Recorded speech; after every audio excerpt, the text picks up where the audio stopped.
नमस्कार दोस्तों, मैं राकेश मेहरा जीके क्लासेस की तरफ से एस्ट्रोनॉमी की इस सीरीज में आप सभी का हार्दिक स्वागत करता हूं। आज हम एस्ट्रोनॉमी के पार्ट 3 पर चर्चा करने जा रहे हैं। इससे पहले के जो पार्ट थे उसमें हमने ब्रह्मांड, आकाशगंगा और तारों को जानने का प्रयास किया था।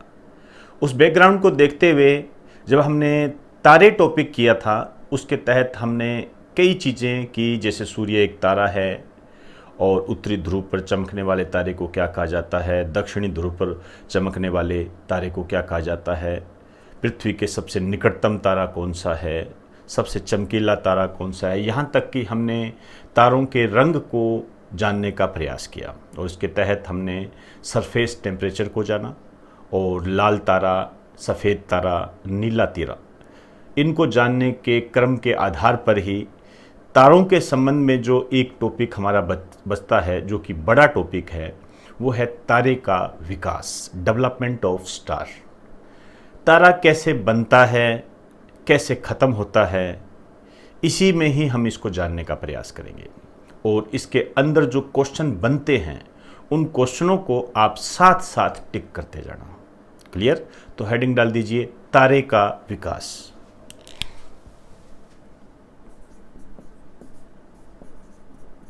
तारे का विकास, डेवलपमेंट ऑफ स्टार। देखिए, ये सेम वही बात है जैसे मनुष्य प्रजाति में कोई बच्चा जन्म लेता है और वो मर जाता है, फिर उसका दोबारा जन्म होता है। ठीक उसी प्रक्रिया के तहत आप इसको मानकर चल सकते हो। अब इसमें सबसे पहले यदि हम देखें तो हमने कल के पार्ट में एक बात पढ़ी थी कि जो तारे का निर्माण है वो हाइड्रोजन और हीलियम के संलयन से होता है। याद कीजिए, नियंत्रित नाभिकीय संलयन अभिक्रिया। उसके तहत ये एक ऐसी प्रक्रिया है जिसके तहत तारे के निर्माण को समझा जा सकता है। अब इसी प्रक्रिया के तहत जब हाइड्रोजन और हीलियम का संघनन होता है तो तारे के निर्माण की प्रक्रिया प्रारंभ होती है। तो पेज के बीच में लिखते जाना, हाइड्रोजन व हीलियम का संघनन, संलयन।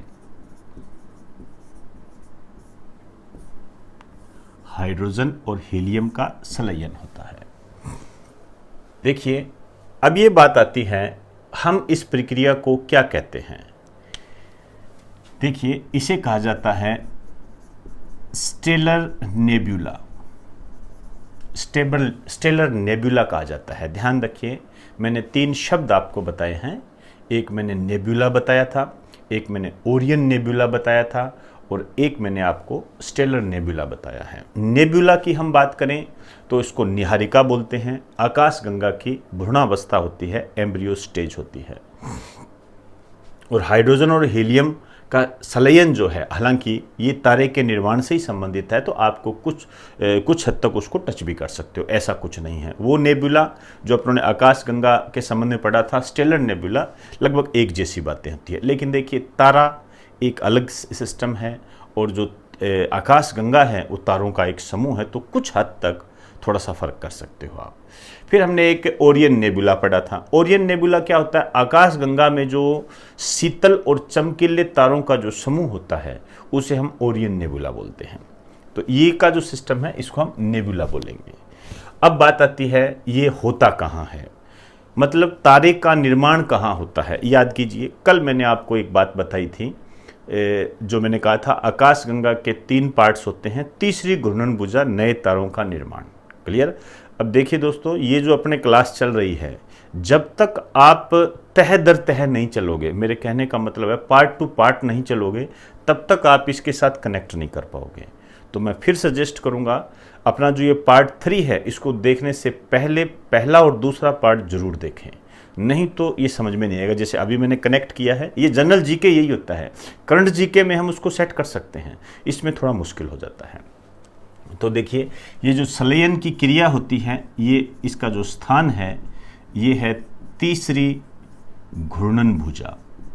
अब तीसरी घूर्णनभुजा क्या है ये आप अपने हिसाब से देखते जाइए, मैंने आपको पूरा बता दिया था।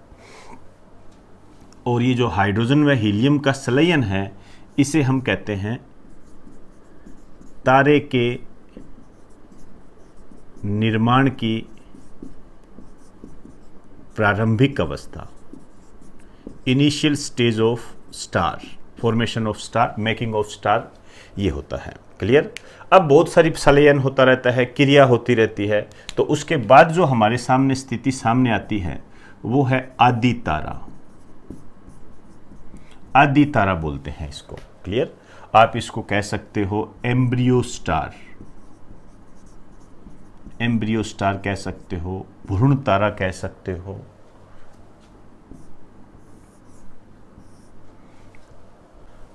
इसका एक नाम और होता है, इसे कहते हैं अन्य, इसका जो अन्य नाम है इसे कहते हैं प्रोटोस्टार। ध्यान रखना, एग्जामिनर इस प्रकार के शब्द इस्तेमाल कर देता है कि प्रोटोस्टार क्या है, तो आप कह सकते हो तारे के निर्माण की प्रारंभिक अवस्था। और आप गौर से देखिए, एम्ब्रियो स्टार, स्टार का एम्ब्रियो, एम्ब्रियो क्या होता है, प्रारंभिक स्टेट होती है, तो प्रोटोस्टार भी बोलते हैं इसको। ये ध्यान रखना, इसका टेम्परेचर कम होता है, बाकायदा इसका टेम्परेचर बताया भी गया है, -173 डिग्री सेंटीग्रेड इसका टेम्परेचर होता है। इसके बाद देखिए विभिन्न प्रकार की क्रियाएं होती है, और विभिन्न प्रकार की क्रियाओं के बाद में ये तारा बनता है, स्टार बोलते हैं इसको, तो स्टार बन जाता है। देखिए बीच के जो पोर्शन है इसको आपको जानने की कोई आवश्यकता नहीं है, आप फोकस्ड तरीके से तैयारी करें। ठीक है। और ये जो तरीका है ये फोकस्ड तरीका है, इसको हम विस्तारित करना चाहें तो अनगिनत रूप से कर सकते हैं, इसकी कोई सीमा नहीं मिलेगी। क्लियर। मैं आपको जो बताने जा रहा हूं एग्जाम की दृष्टि से है। अब देखिए इसमें जो क्रिया होगी, इसमें नाभिकीय संलयन की क्रिया होगी। याद कीजिए हमने पहले भी एक बात कही थी, नाभिकीय न्यूक्लियर फ्यूजन की क्रिया होगी, और इस क्रिया के तहत क्या होगा, ये जो हाइड्रोजन है ये हीलियम में कन्वर्ट होने लग जाएगी। अब देखो यदि हम इस तरीके से आगे बढ़ते गए, ये एक डिटेल होती है भाई, नाभिकीय संलयन क्या है, क्या होगा, तो हाइड्रोजन हीलियम में कन्वर्ट होने जाएगी। क्लियर। अब जैसे जैसे हाइड्रोजन हीलियम में कन्वर्ट होगी तो तारा का जीवन आगे चलता जाएगा। जैसे हम कहें कि हमारे सांसें चलती जाती है, चलती, एक दिन ऐसा आता है सांसें कम, धीरे धीरे आप देखिए जो शिशु होता है उसकी श्वसन दर ज़्यादा होती है, अडल्ट की फिर थोड़ी सी कम, उसके बाद प्रौढ़ उसकी उससे कम, और उसके बाद तो कम होने की आवश्यकता ही नहीं है। स्टार, तो ध्यान रखना, इसके बाद एक स्थिति आती है लाल दानव। लाल दानव इसको बोलते हैं रेड जींट।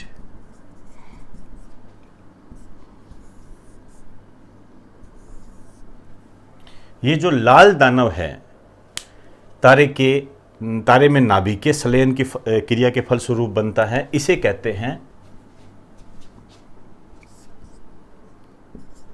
तारे की अंतिम अवस्था की पहली निशानी। तारे की अंतिम अवस्था की पहली निशानी। अब आप देखिए हमारे सामने सारी बातें क्लियर हो गई। लाल दानव क्या है, तारे के अंतिम अवस्था की पहली निशानी, मतलब फर्स्ट स्टेप है, यहां से तारा खत्म होगा। अब खत्म किस तरीके से होगा उसी को हम जानने का प्रयास करेंगे, और इस संबंध में जो बात बताई थी वो भारत के सुब्रमण्यम चंद्रशेखर ने बताई थी, उसी कारण से उन्हें ये नोबेल प्राइज मिला था। क्लियर। अब देखिए लाल दानव के बाद तारा खत्म कैसे होगा। अब यहां मैं आपको थोड़ा बताना चाहूंगा कि थोड़ा सा सीरियस होकर देखें, इसको ढंग से समझ के करें। हल्की सी कंफ्यूजिंग हो सकती है लेकिन वो रखनी नहीं है आपने। मेरा पूरा प्रयास रहेगा कि आपको कोई कंफ्यूजिंग ना रहे। अब देखिए ये जो लाल दानव है ये तारा है, हर एक तारे में ये अवस्था आएगी। क्लियर। हर तारे में लाल दानव की अवस्था आएगी। एक बात ये ध्यान रखें, सुब्रमण्यम चंद्रशेखर ने क्या किया, इसको दो पार्ट्स में डिवाइड कर दिया। दो पार्ट्स में डिवाइड कर दिया। एक तो इन्होंने कहा कि ऐसा तारा जिसका द्रव्यमान, मैं देखिए m स्टार लिख रहा हूं, तारे का द्रव्यमान, क्लियर, कम है, ठीक है, या बराबर है, ऐसे निशान लगाते हैं। किसके 1.44 इंटू एम सन, सूर्य के द्रव्यमान के। तारे का द्रव्यमान कम है या बराबर है किसके 1.44 इंटू द्रव्यमान ऑफ मास ऑफ सन। देखिए दूसरी बात इसने क्या कही, तारे का द्रव्यमान अधिक है किसके 1.44 इंटू एम सन द्रव्यमान। ये इन दो बातों को गंभीरता से समझ ले। जैसे मैं आपसे ये कहूं भी तो एम स्टार का मतलब है तारे का द्रव्यमान, तारे का द्रव्यमान मास ऑफ स्टार, और एम सन का मतलब है सूर्य का द्रव्यमान। हालांकि सूर्य भी एक तारा है, ध्यान रखना, लेकिन इसको कंपेयर किया गया है। क्लियर? ये तारे का द्रव्यमान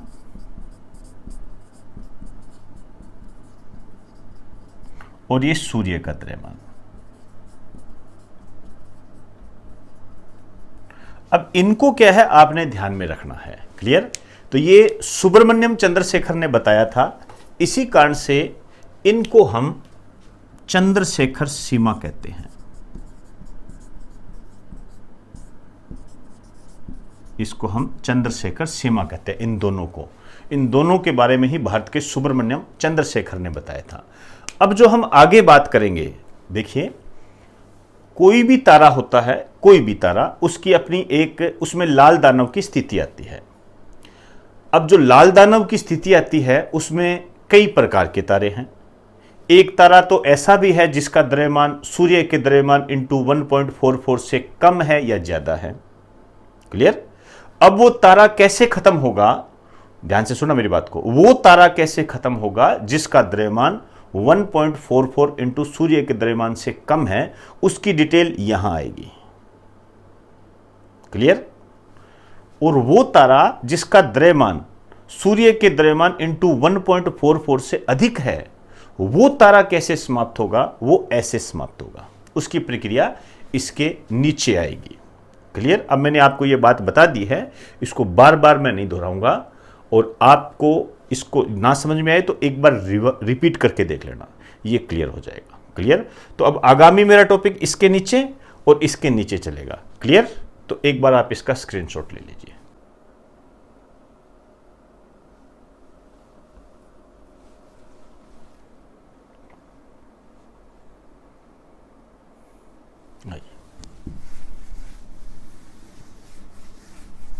अब मैं यहां से स्टार्ट करूंगा।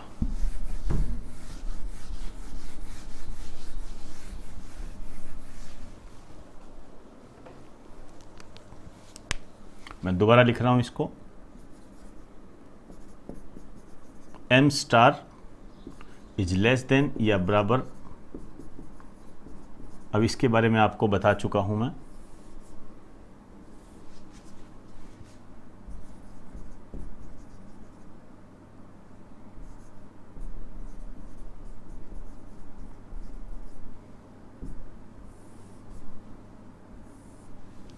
इन दोनों को हमने चंद्रशेखर सीमा नाम दिया था।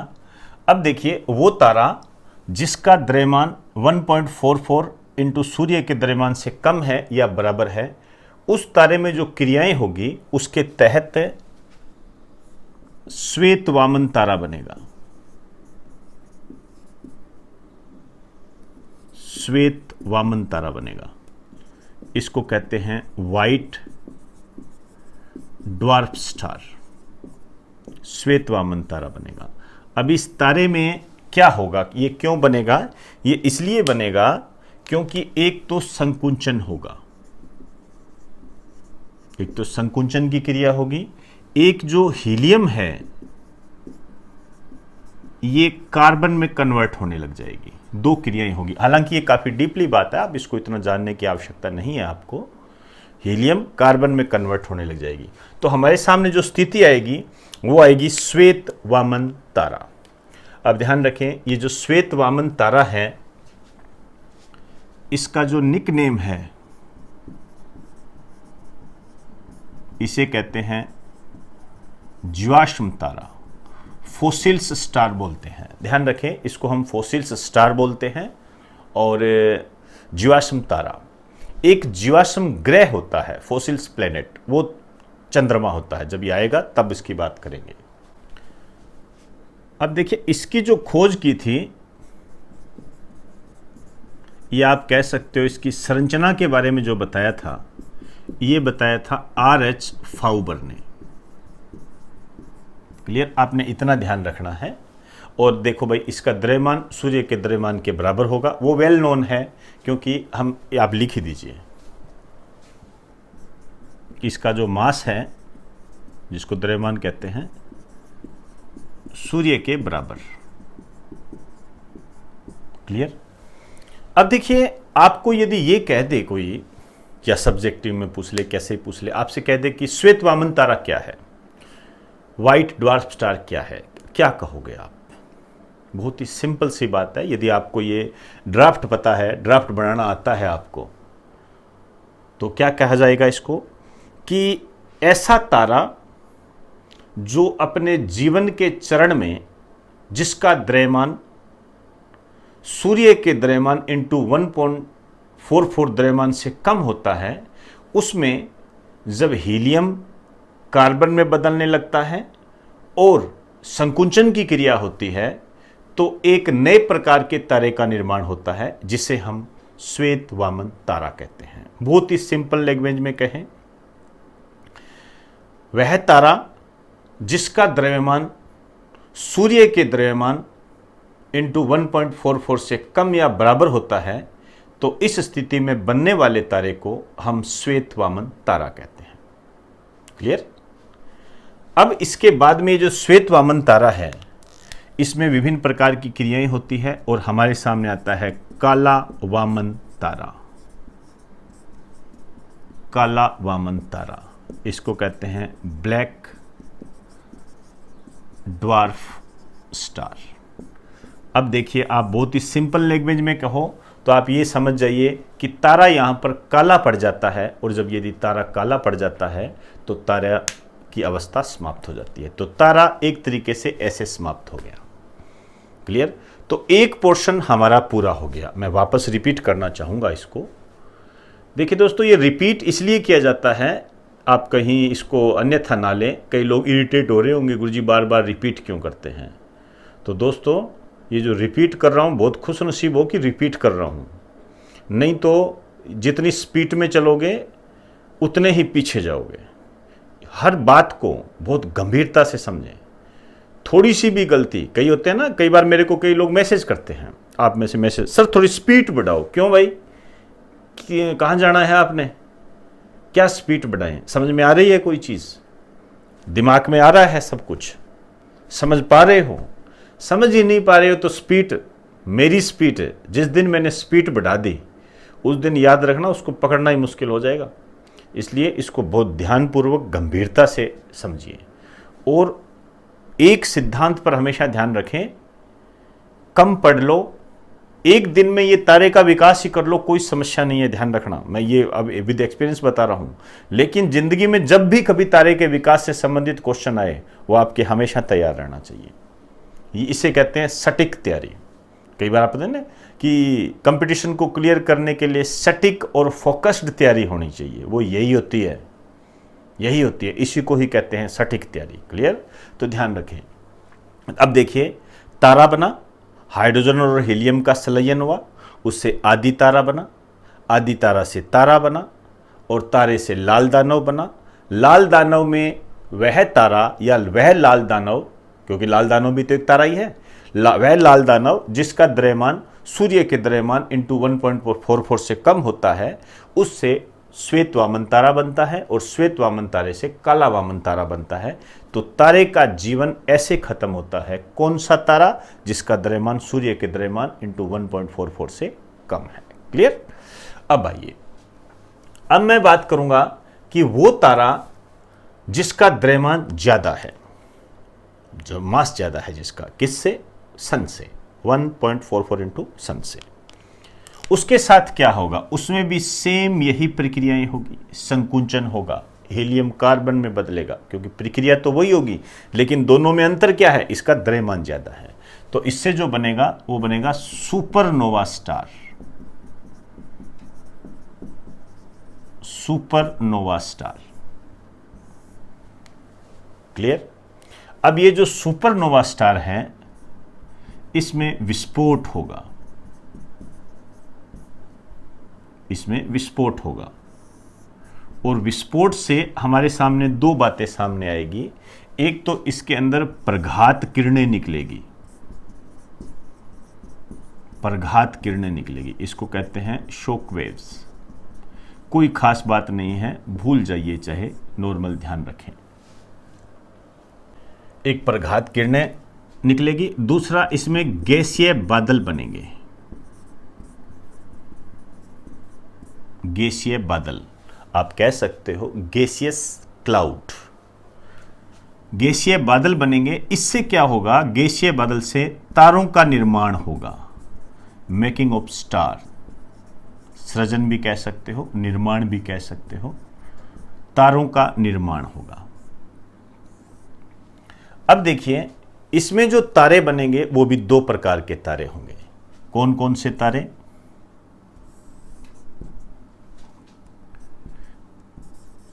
एक तो एम स्टार,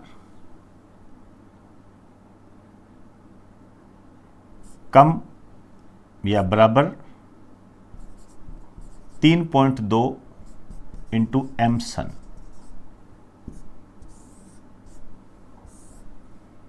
इसको बराबर मत करो, कम ही कर दीजिए। तारे का द्रव्यमान 3.2 इंटू सूर्य के द्रव्यमान से कम है, ऐसा तारा जिसका द्रव्यमान सूर्य के द्रव्यमान इंटू 3.2 से कम है। दूसरा, M star is greater than 3.2 M sun. ये इस प्रकार के दो तारे हमारे सामने आएंगे। लेकिन ये ध्यान रहे ये चंद्रशेखर सीमा नहीं है, चंद्रशेखर सीमा तो यही है, क्लियर, ये ध्यान रखना आपने। इन दोनों को ही चंद्रशेखर सीमा कहते हैं, इनको नहीं कहते, ये तो एक मैकेनिक है, मैकेनिकल सिस्टम है ये, क्लियर। अब इन दोनों तारों को ही हम एक ही नाम देते हैं, इसको कहते हैं न्यूट्रॉन स्टार, इसको हम न्यूट्रॉन स्टार बोलते हैं। इसको भी हम क्या कहते हैं, न्यूट्रॉन स्टार, क्लियर। दोनों का ही आप ये कह सकते हो कि न्यूट्रॉन स्टार दो प्रकार के रूप में होते हैं। एक तो वो न्यूट्रॉन स्टार जिनका द्रव्यमान 3.2 इंटू सूर्य के द्रव्यमान से कम होता है, और एक वो जिनका द्रव्यमान सूर्य के द्रव्यमान इंटू 3.2 से अधिक होता है। अब इनके साथ क्या घटना घटित होगी उसकी बात हम यहां करेंगे, और इनके साथ क्या घटना घटित होगी इसकी बात हम यहां करेंगे। समझ में आई बात सारी? एक बार स्क्रीनशॉट ले लीजिए।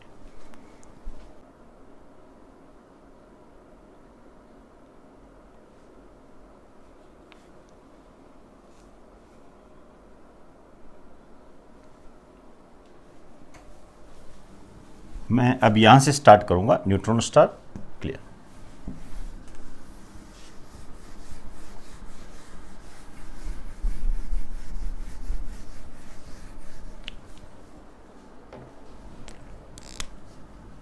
इस न्यूट्रॉन स्टार को मैं इधर लिख रहा हूं,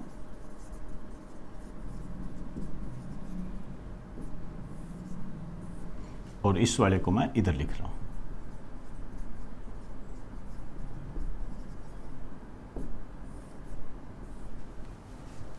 क्लियर। अब देखिए ये जो न्यूट्रॉन स्टार है इसके बारे में जो बताया था 1967 में,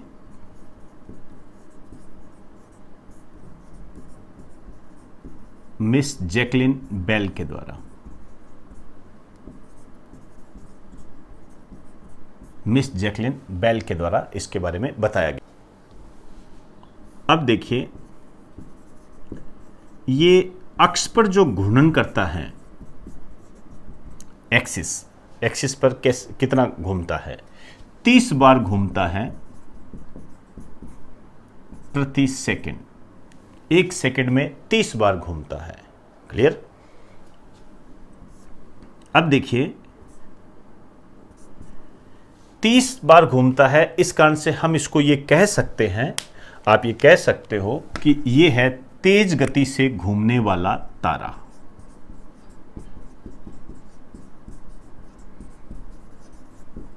तेज गति से घूमने वाला तारा बोलते हैं इसको। ठीक है, अब ये जो तेज गति से घूमने वाला तारा है, इसी को ही एक अन्य नाम दिया गया है, इसे हम कहते हैं Pulsar. Pulsar most important line है ये।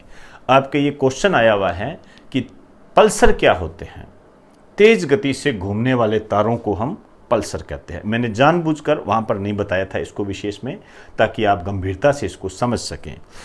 तेज गति से घूमने वाले तारों को हम पल्सर कहते हैं। और इसके बारे में जो बताया था मिस जैकलिन बेल ने बताया था, एक प्रकार से ये न्यूट्रॉन स्टार है। और न्यूट्रॉन स्टार वो स्टार होते हैं जो कि जिनका द्रव्यमान सूर्य के द्रव्यमान इंटू 3.2 से कम होता है। इनकी उत्पत्ति उन तारों से होती है जो कि चंद्रशेखर सीमा से बनते हैं। और चंद्रशेखर सीमा लाल दानव से बाद में आती है। और लाल दानव से पहले तारे का जीवन चक्र चलता है, तारे का निर्माण होता है। और तारे का निर्माण हाइड्रोजन और हीलियम के संलयन से होता है। क्लियर? तो तेज गति से घूमने वाले तारे। अब देखिए ये जो न्यूट्रॉन स्टार है, इधर वाला जो न्यूट्रॉन स्टार है, इसमें कई प्रकार की क्रियाएं होती है।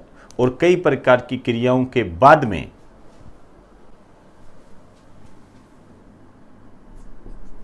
ब्लैक होल बनता है। Black hole. क्लियर? अब देखिए ये जो ब्लैक होल है, वास्तव में यह है क्या? ये क्या है?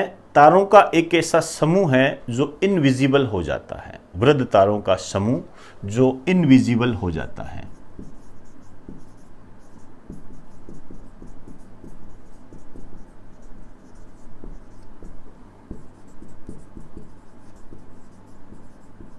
जो अदृश्य हो जाता है। ये जो पूरी प्रक्रिया है ये कहलाती है ओपेनहाइमर बल्काफ सीमा।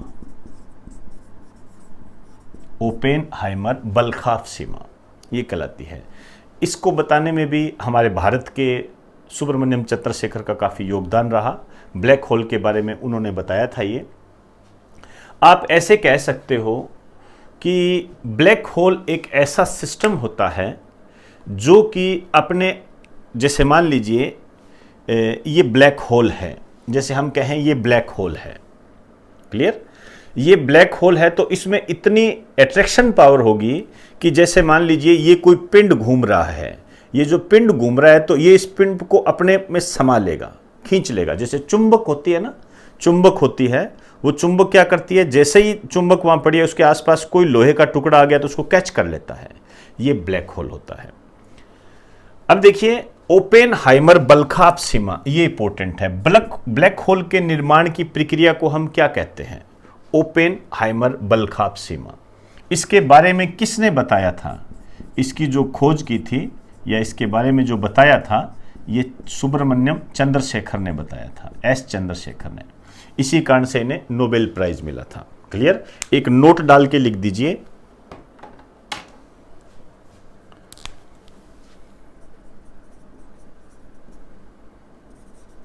चंद्रशेखर सीमा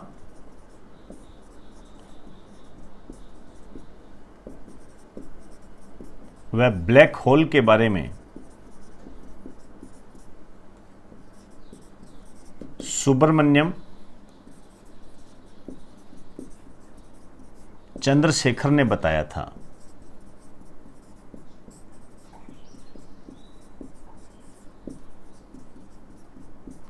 इसी कारण से इन्हें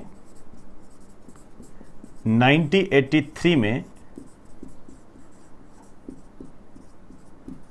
फिजिक्स के क्षेत्र में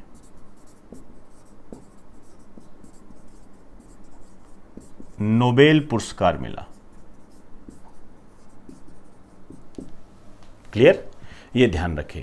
ब्लैक होल के बारे में यदि और भी कोई नई जानकारी होगी तो आपको मैं उपलब्ध करवा दूंगा। फिलहाल आप ब्लैक होल के बारे में इतना ही जानोगे, कुछ बातें और भी मैं बताऊंगा, लेकिन अभी एक बार रुक जाइए। एक तो वृत्त तारों का समूह है जो अदृश्य हो जाता है, मतलब इसमें वस्तुओं को अट्रैक्ट कर लेता है। ये इस पूरी प्रक्रिया को ओपेनहाइमर बलखाप सीमा कहते हैं, जिसके बारे में सुब्रमण्यम चंद्रशेखर ने बताया था। और बनता कैसे है ये प्रक्रिया मैंने आपको पूरी बता दी। क्लियर? तो एक बार आप इसका स्क्रीनशॉट ले लीजिए।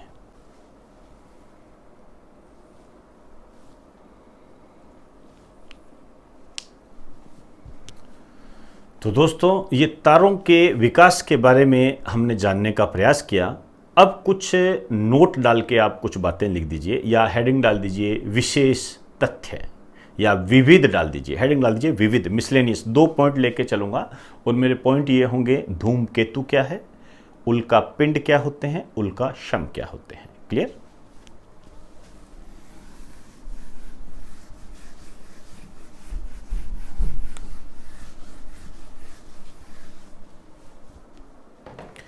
विविध में पहला पॉइंट लिखिए,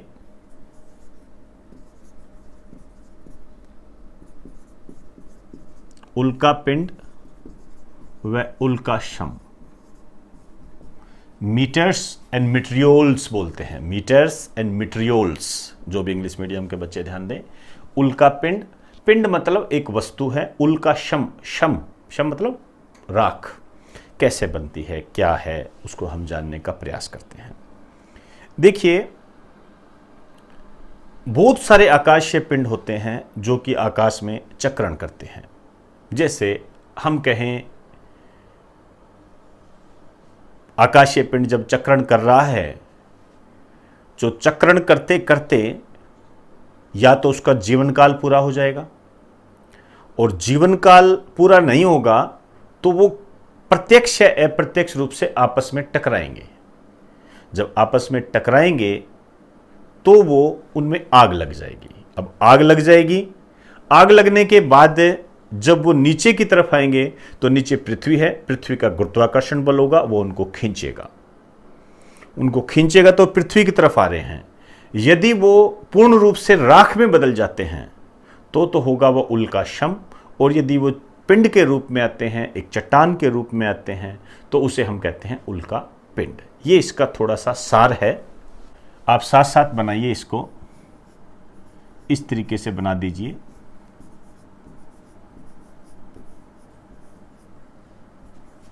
ये है ब्रह्मांड में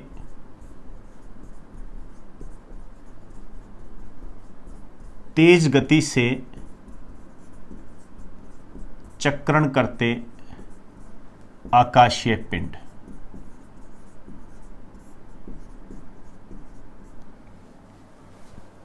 अब देखिए, तेज, इतना तो आप समझ गए कि ब्रह्मांड में तेज गति से बहुत सारे आकाशीय पिंड चक्रण करते हैं। अब ये क्या होते हैं, ये डायरेक्ट या इनडायरेक्ट, प्रत्यक्ष या अप्रत्यक्ष रूप से जब वायुमंडल में प्रवेश कर जाते हैं, एटमॉस्फेयर में प्रवेश कर जाते हैं, करेंगे हम इसकी बात, ये भी अपने टॉपिक में मैंने आपको बताया था। वायुमंडल में प्रवेश कर जाते हैं तो इनमें क्या होता है, आग लग जाती है। सॉरी, पहले वायुमंडल में आएंगे तो वायुमंडलीय घर्षण होगा। वायुमंडलीय घर्षण मतलब एटमॉस्फेरिक फ्रिक्शन होगा। आप देखिए, जब घर्षण होगा तो इनमें क्या होगा, आग लग जाएगी। ये क्रिया हो जाती है, आग लग जाती है। अब जब ये आग लग गई, वायुमंडल में आए तो नीचे की तरफ गिरेंगे, तो ये पृथ्वी पर आते हैं। पृथ्वी पर क्यों आएंगे, आप यहां पे लिख देना, गुरुत्वाकर्षण बल के कारण।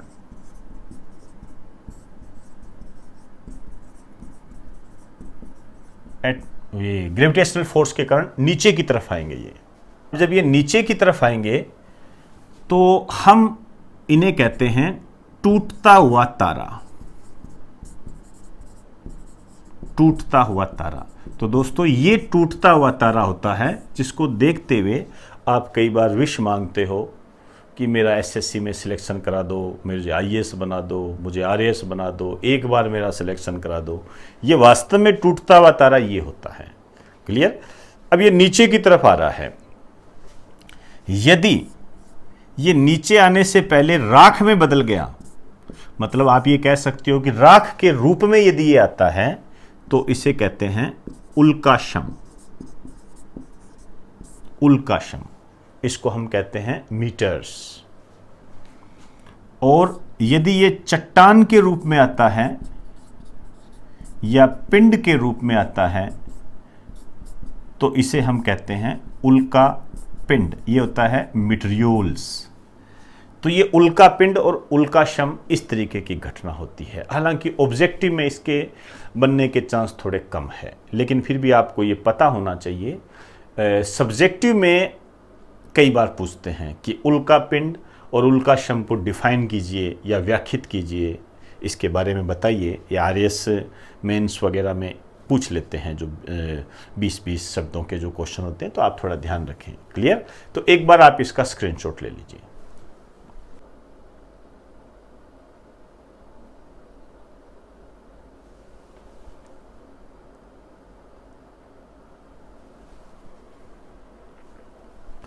अब मैं धूमकेतु के बारे में बात करूंगा। तो मेरा विविध में जो दूसरा पॉइंट है वो है धूमकेतु। इसके भी फिक्स क्वेश्चन है। आप 2-3 बातें ध्यान रख लेना, आपका काम चल जाएगा।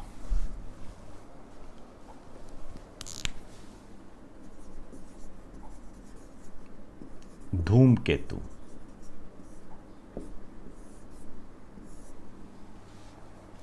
ये आप ऐसे करो, पेज के बीच में लिखो इसको, धूमकेतु। ये एक प्रकार का आकाशीय पिंड है, विशेष आकाशीय पिंड है। इसको हम 3 पोर्शन में बांट कर पढ़ेंगे। एक तो ये किससे बनता है, पहली बात तो क्लियर। दूसरा, इसके कितने पार्ट होते हैं। और तीसरी जो मैं बात करने जा रहा हूं वो है हेली धूमकेतु। ये इंपॉर्टेंट है पूरा का पूरा। क्लियर? अब देखिए, यदि हम इसके निर्माण की बात करें तो नॉर्मल बातें ध्यान रखनी है। बर्फ से बना होता है, धूल के कण होते हैं, गैसें होती है। गैसेज में हम कहें तो जैसे CO2 हो गई, मेथेन हो गई, इस टाइप की गैसेज होती है। क्लियर? अब देखिए, यदि हम इसके बाद भाग पढ़ें तो इसके जो भाग होते हैं ये 3 भाग होते हैं। एक होता है शीर्ष, इंग्लिश मीडियम के बच्चे साथ साथ लिखते जाएं, इसको बोलते हैं हेड। एक होती है ग्रीवा, इसको बोलते हैं नेक। और एक होता है पूंछ, इसको कहते हैं टेल। बस आपने ये बात ध्यान रखनी है, जो मैं क्वेश्चन आपको बताने जा रहा हूं। ये जो इसकी पूंछ होती है ये सूर्य की विपरीत दिशा में होती है। सूर्य की विपरीत दिशा में ये इसकी पूंछ होती है, ये ध्यान रखें। ये क्लियर? अब देखिए, एक क्वेश्चन तो ये आ गया, ध्यान रखें, मैं जो बता रहा हूं वो वही करना है आपने। अब आ जाइए इधर, हेली धूमकेतु। इसकी जो खोज की थी एडमंड हेली ने की थी। ये जनरल कोई खास बात नहीं है क्योंकि हेली में नाम है इसका। मेन जो बात है यह है प्रति 76 वर्ष के बाद दिखाई देता है।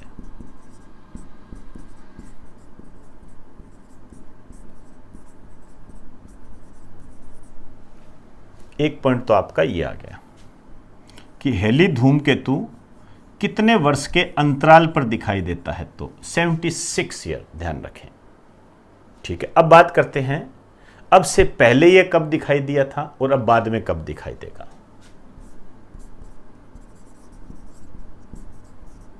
अब से पहले यह 1986 में दिखाई दिया था।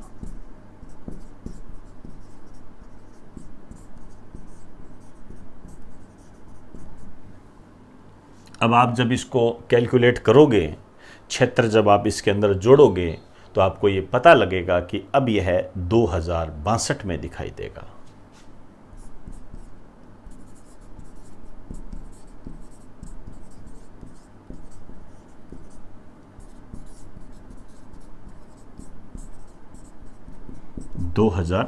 में दिखाई देगा। क्लियर? तो ये धूमकेतु के बारे में हमने जानने का प्रयास किया। तो एक बार आप इसका स्क्रीनशॉट ले लीजिए।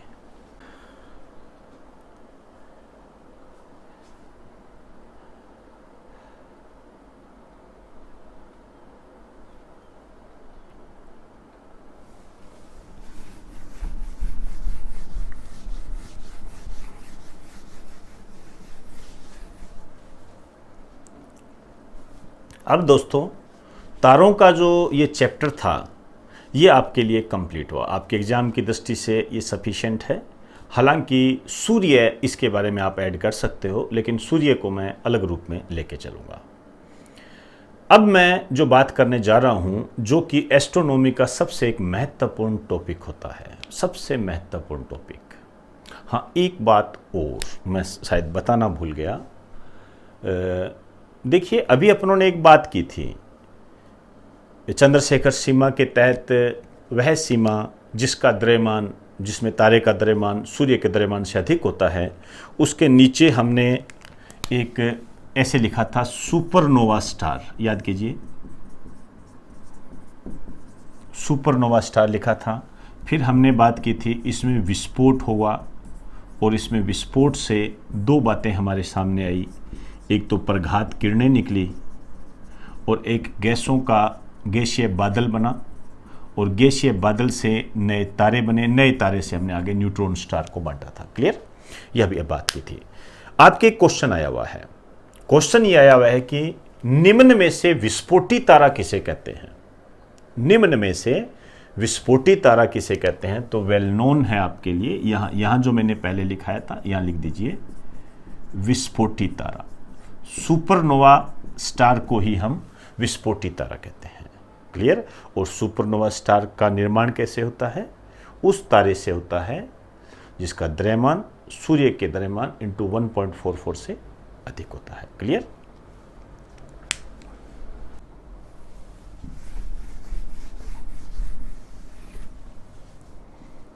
तो अब अपने ग्रह स्टार्ट करेंगे, प्लेनेट। मैं वापस रिपीट कर दूं, महत्वपूर्ण टॉपिक है ये। जहां पर एस्ट्रोनॉमी का नाम आएगा उसमें ग्रह से संबंधित क्वेश्चन जरूर आएगा, लेकिन इसको हमने करंट से अपडेट करके पढ़ना है। क्लियर? तो हेडिंग डाल दीजिए ग्रह, प्लेनेट।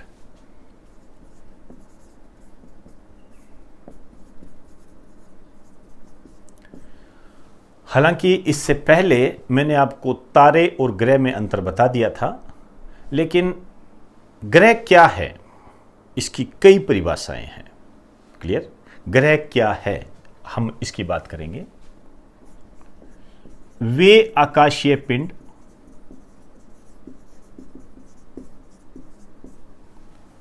एस्ट्रोनॉमी बॉडी कोई भी जो सूर्य के चारों तरफ चक्कर लगाते हैं।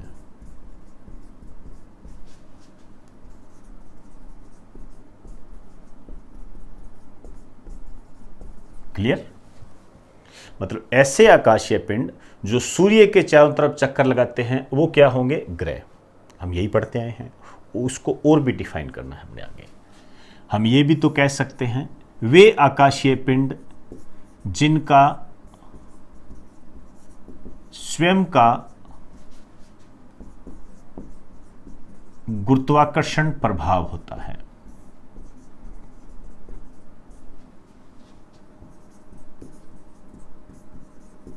जिनका स्वयं का गुरुत्वाकर्षण प्रभाव होता है, क्लियर, जिनका अपना खुद का ग्रेविटेशनल इफेक्ट होता है, उसे हम ग्रह कहते हैं। दूसरी परिभाषा ये हो गई।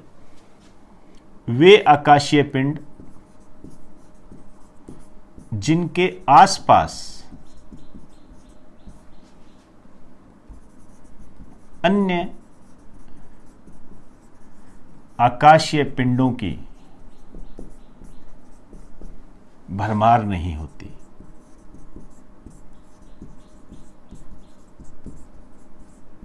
जिनके आसपास अन्य आकाशीय पिंडों की भरमार नहीं होती है, मतलब वो इतना ज़्यादा नहीं होता है कि वहाँ भीड़ लगी भी हो, कहने का मतलब ये है, क्लियर।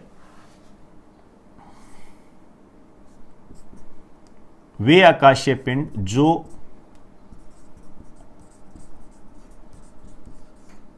तारों से प्रकाश लेकर चमकते हैं,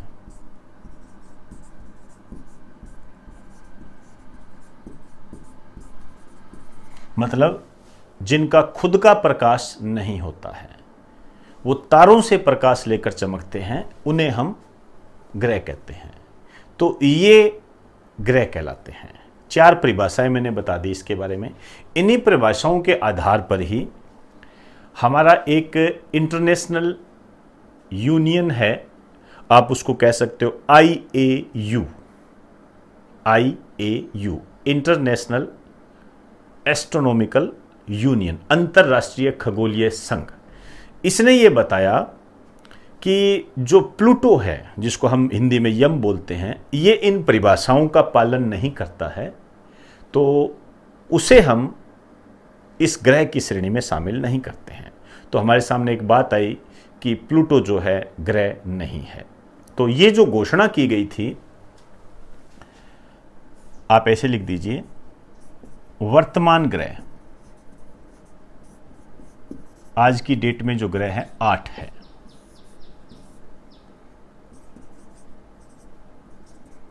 प्लूटो, यम शामिल नहीं है, ठीक है, पहले होता था ये, क्लियर। यहां आप ध्यान रखना, प्लूटो शामिल नहीं है, इसकी घोषणा 2006 में हुई थी, प्राग सम्मेलन, ये चेक गणराज्य में पड़ता है, यहां हुई थी ये, और ये की गई थी IAU के द्वारा।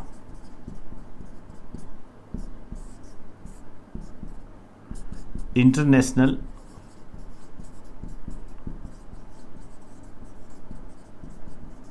एस्ट्रोनॉमिकल यूनियन, अंतरराष्ट्रीय खगोलीय संघ ने इसकी घोषणा की थी, क्लियर। इसका जो कारण बताया गया था वो ये था कि यह ग्रह की परिभाषा का पालन नहीं करता है, ये बताया गया। तब ये ग्रह नहीं है तो फिर है क्या? तो यहां ये कहा गया यह एक क्षुद्र ग्रह है, क्षुद्र ग्रह है, एस्टेरोनॉइड बोलते हैं, एस्टेरोनॉइड,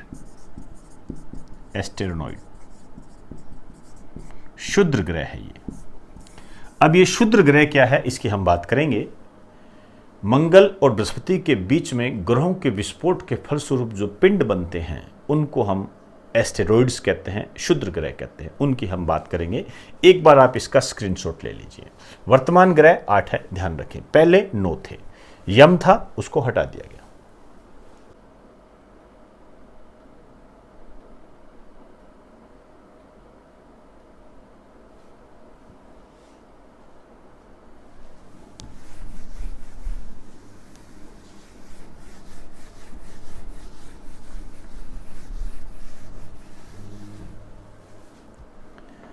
अब हम 8 ग्रहों को जानने का प्रयास करेंगे, साथ साथ एक डायग्राम बनाते जाइए, कुछ बातें तो डायग्राम के अंदर ही क्लियर हो जाएगी। देखिए ये सूर्य है, सूर्य।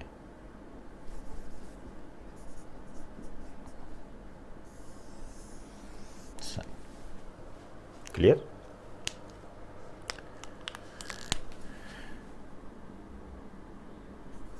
बुध है,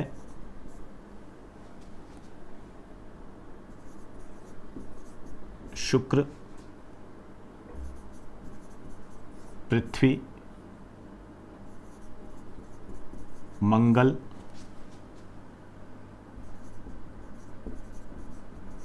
बृहस्पति, शनि, अरुण, वरुण, ये है। क्लियर? और यहां जो है आप कुछ ऐसे पिन बना दीजिए। ये जो है आपके एस्टेरॉइड्स है, ये जिनकी अभी अपनों ने बात की ना, क्षुद्र ग्रह,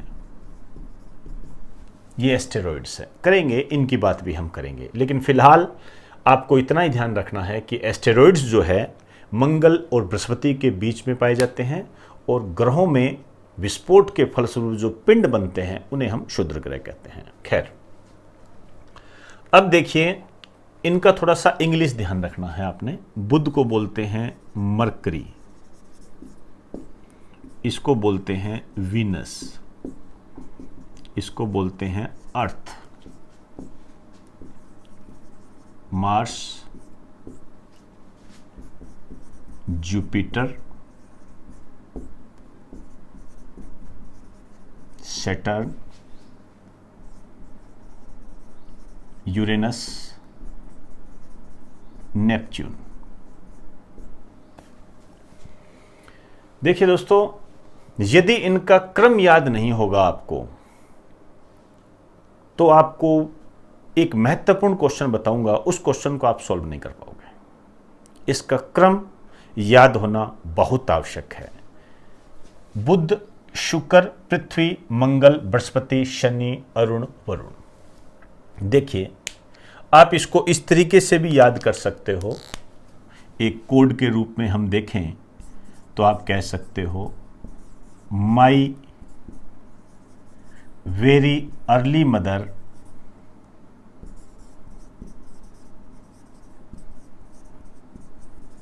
जस्ट सर्व यूएस नमकीन। अब आप इसको गौर से देखोगे तो जैसे माई है मरकरी, वीनस, अर्ली से Earth, Mars, Jupiter, Saturn, Uranus, Neptune.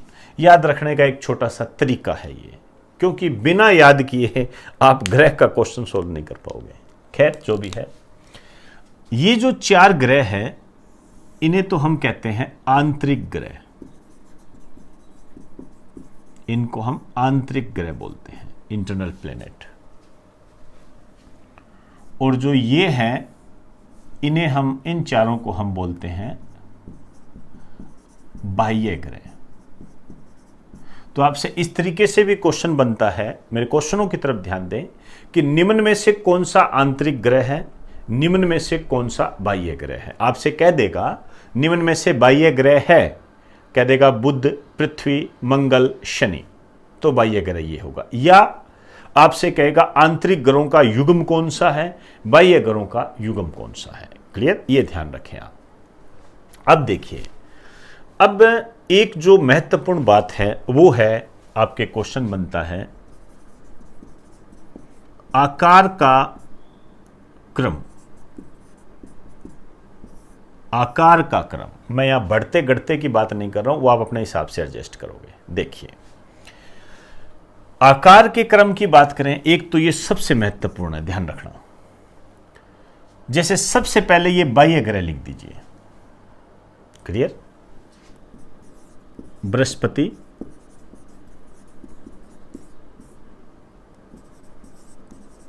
Shani, Arun, Varun. अब इतना तो आप जानते ही हो कि ये जो बृहस्पति है ये सबसे बड़ा ग्रह है, ये लार्जेस्ट प्लेनेट है। फिर उससे बड़ा, उससे थोड़ा छोटा शनि, अरुण, वरुण। अब यहां पर आ जाइए, देखिए शुक्र है, पृथ्वी है, इनका आकार लगभग बराबर होता है, इसी कारण से इनको ट्विंस प्लेनेट भी बोलते हैं, जुड़वा ग्रह भी बोलते हैं। लेकिन यहां पर आपने थोड़ा सा ध्यान रखना है, आकार लगभग बराबर है, बराबर नहीं है। 5वें नंबर पर आएगा पृथ्वी और 6ठे नंबर पर आएगा शुक्र, वीनस। बस ये बात आप ध्यान रखना है। अब बच गए 2, बुध और मंगल। तो मंगलवार और बुधवार में से सबसे पहले कौन सा आता है? मंगलवार। तो 7वें नंबर पर मंगल, 8वें नंबर पर है बुध। और बुध के बारे में आप जानते हो, ये है सबसे छोटा ग्रह। अब आप देखिए आकार का बढ़ता क्रम है कि घटता क्रम है? सबसे बड़ा, फिर छोटा, फिर छोटा, फिर छोटा, सबसे छोटा। तो ये आकार का कैसा है? घटता क्रम है ये।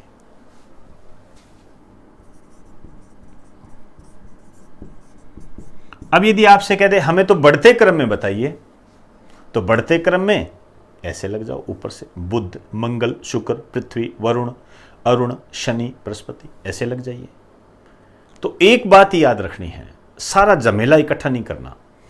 अब यहां पर क्वेश्चन कैसे बनते हैं, सबसे महत्वपूर्ण बात, एक तो ये कहेगा, पहला क्वेश्चन तो ये बनेगा, जैसे सिंपल क्वेश्चन कहें, निम्न में से कौन सा ग्रह सबसे बड़ा है? निम्न में से कौन सा ग्रह सबसे बड़ा है? तो आपके ऑप्शन दे देगा, जैसे आपके ऑप्शन दे दिए अरुण, पृथ्वी, वरुण, मंगल। अब आपसे कह रहा है कि सबसे बड़ा ग्रह कौन सा है? अब आपके सामने है सारी चीजें ये। अब आप बड़ा ग्रह क्या कह रहे हो? बृहस्पति। अब बृहस्पति तो ऑप्शन में ही नहीं है। अब आप कहोगे क्वेश्चन गलत हो गया। क्वेश्चन गलत नहीं हुआ, यहां पर एक शब्द आया है निम्न में से। निम्न में से मतलब नीचे लिखे हुए में से बताना कि सबसे बड़ा कौन सा है।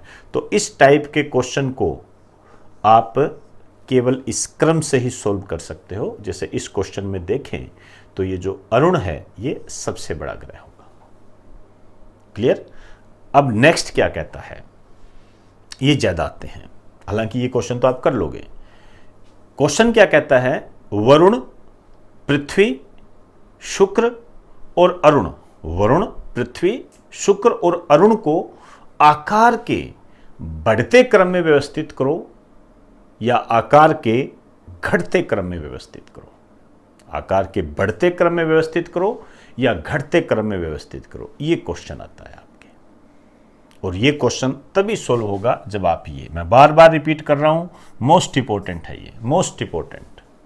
ग्रहों से संबंधित जो क्वेश्चन है वो इस पे ज्यादा बनते हैं और ये ही मेरिट निर्धारित करने वाला क्वेश्चन है। कारण इन क्वेश्चनों में गलतियां बहुत होती हैं और यदि आप गलती नहीं करोगे तो आप अपने कंपटीटर से ऊपर होंगे, और यदि कंपटीटर से ऊपर होगे तो अपॉइंटमेंट लेटर आपके हाथ में होने के चांस बढ़ जाते हैं। क्लियर? तो एक बार आप इसका स्क्रीनशॉट ले लीजिए। पर 2 मिनट रुकिए, एक बार मैं एक बात और बता दूं, फिर हम चर्चा कर लेंगे इसकी।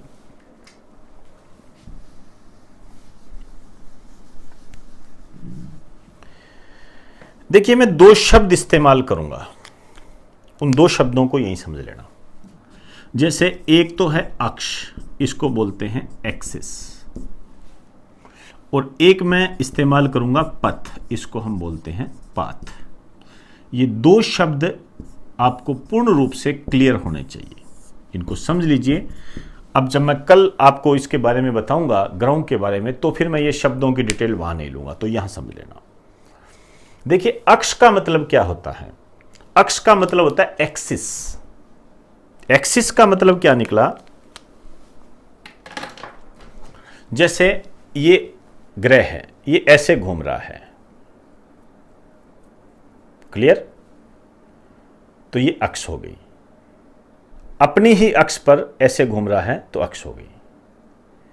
और अब जैसे ये कोई पिंड है, इसके चारों तरफ यदि ये चक्कर लगा रहा है तो ये क्या हो गया? पथ हो गया। आप ऐसे समझिए, आपकी चोटी पकड़कर आपको घुमा दिया, आप एक जगह पर राउंडिंग करने लग गए, अक्ष पर घूम रहे हो। अब आपको ये कहे कि इस बिल्डिंग के चारों तरफ चक्कर लगाओ, तो आप ये पथ पर घूम रहे हो। क्लियर?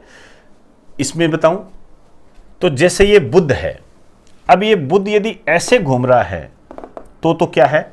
अक्ष है। और यदि ये बुध ऐसे घूम रहा है इस तरीके से, तो ये पथ होता है। क्लियर? अब नेक्स्ट बात, एक बात और बताना चाहूंगा, सबसे गर्म ग्रह कौन सा है? सबसे गर्म ग्रह आप इसको देखोगे, सबसे गर्म ग्रह देखोगे तो आपको लगेगा बुध है। आपके पास लॉजिक भी होगा। लॉजिक ये होगा कि सर ये पृथ्वी के सूर्य के सबसे निकट है, इस कारण से ये सबसे गर्म होगा, टेम्परेचर देगा। बात तो बिल्कुल सही है, लेकिन इसके साथ एक धारणा और जुड़ी होती है। जैसे यदि मैं आपसे एक बात कहूं कि राजस्थान का सबसे गर्म जिला कौन सा है? राजस्थान का सबसे गर्म जिला कौन सा है? तो जो बच्चे पढ़ रहे हैं, हो सकता है कईयों के दिमाग में सही भी हो, गलत भी हो, लेकिन आपके दिमाग में एक बात आएगी कि राजस्थान का सबसे गर्म जिला सर चूरू है, क्योंकि वहां पर टेम्परेचर बहुत ज़्यादा है। लेकिन दोस्तों, राजस्थान का सबसे गर्म जिला जैसलमेर है, चूरू नहीं है। लेकिन चूरू में गर्मी सबसे ज़्यादा पड़ती है, लेकिन फिर भी इसे हम गर्म जिले की श्रेणी में नहीं डालते हैं। कारण, क्योंकि चूरू में टेम्परेचर भी बहुत कम होता है। अब ये जो चूरू है, इसमें टेम्परेचर बहुत ज़्यादा रहता है और टेम्परेचर बहुत कम भी रहता है, बर्फ जम जाती है। इस कारण से इसका तापांतर कैसा हो गया? टेम्परेचर डिफरेंस कैसा हो गया? ज़्यादा हो गया। इसका तापांतर ज़्यादा होने के कारण ही इसे हम सर्वाधिक गर्म जिले की श्रेणी में शामिल नहीं करते हैं, और राजस्थान का जैसलमेर जिला सर्वाधिक गर्म जिला बन जाता है। ठीक यही पैटर्न बुध पर लागू होता है। जैसे ये बुध है,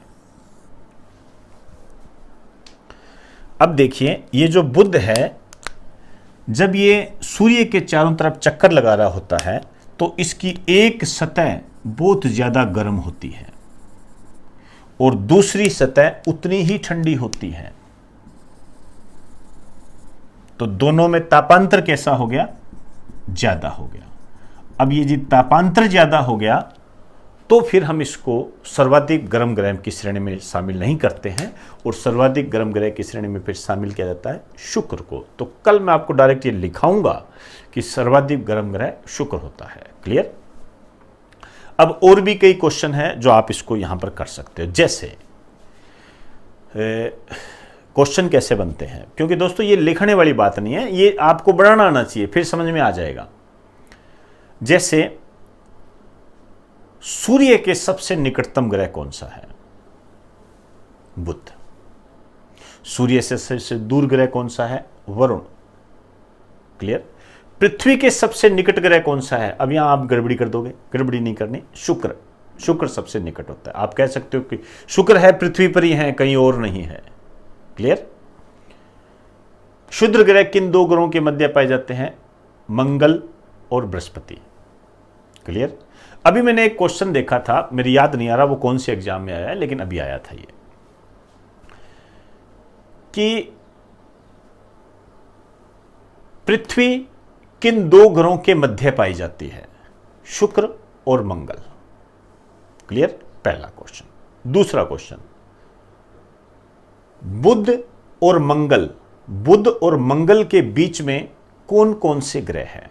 बुध और मंगल के बीच में कौन कौन से ग्रह हैं? आप देखिए कितने शानदार क्वेश्चन है ये, और बच्चे के गलत करने के ज्यादा चांस। अब जो गलत नहीं करेगा वो सिलेक्ट होगा जी, सिंपल सी बात है, वो आगे जाएगा अपने कंपटीटर से। तो आप देखिए, अब कुछ भी बना दे, आपसे कह दे हमें यह बताइए कि बृहस्पति और अरुण के बीच में कौन सा ग्रह है? शनि। क्लियर?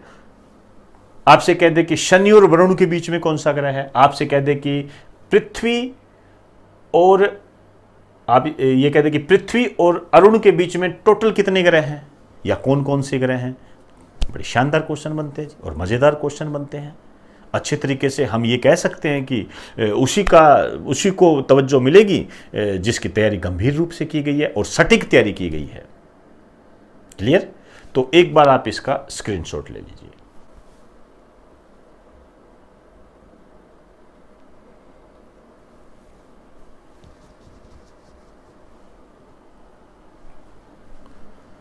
तो दोस्तों, आज हमने ग्रह चैप्टर को पढ़ा और तारे चैप्टर को कंप्लीट किया। हालांकि ग्रह चैप्टर अभी अपना कंप्लीट नहीं हुआ है। अपना जो इसका पार्ट 4 होगा या जो आगामी पार्ट होगा उसमें हम इन ग्रहों की डिटेल के बारे में पढ़ेंगे। अब इसमें जो समझाने वाली बात थी वो मैंने आपको यहाँ बता दी। इसमें और ज़्यादा करने की कोई आवश्यकता नहीं है। जितने जो क्वेश्चन बने हुए हैं वो आपके सामने हैं। अब बृहस्पति की क्या विशेषताएं हैं, शनि की क्या विशेषताएं हैं, इनको हम क्रम से लेके चलेंगे। उसके बाद हम सूर्य को पढ़ेंगे और फिर बाद में पृथ्वी आ जाएगी। इसी क्रम में हम आगे चलते जाएंगे। क्लियर? तो दोस्तों, आप इस पार्ट 1, पार्ट 2 और पार्ट 3 को बड़ी गंभीरता से लें, क्योंकि जब आपके सामने कल पार्ट 4 आएगा, फिर पार्ट 5 आएगा, तो उसको आपको समझने में थोड़ी आसानी हो। मैं वापस रिपीट कर दूं, पार्ट 3 को पढ़ने के लिए 1 और 2 का पढ़ना बहुत ज़रूरी है। पार्ट 4 को पढ़ने के लिए 1, 2, 3 इनको पढ़ना क्रम से चलिए। क्लियर? और साथ साथ नोट्स बनाते जाइए। एक बार आपने नोट्स बना लिया, उसके बाद में कोई समस्या नहीं आएगी। फिर इसके बाद में जो भी अपडेट हो वो करंट जीके में आपको मैं वैसे ही बताता रहता हूँ और उसको आप अपडेट करते रहिए। और बाकायदा आपको बताता भी हूँ कि एस्ट्रोनॉमी में ऐड कर लो, आईटी में ऐड कर लो, तो वो आपके लिए एक वेल नोन चीज़ है। तो इजाज़त दीजिए, आप मेरे इस पार्ट 3 को, जो कि एस्ट्रोनॉमी का पार्ट है, इसको प्रत्येक स्टूडेंट तक सोशल मीडिया के माध्यम से शेयर करें और उन लोगों को बताएं ताकि वो भी इस एस्ट्रोनॉमी के टॉपिक को गंभीरता से समझ सके। नमस्कार।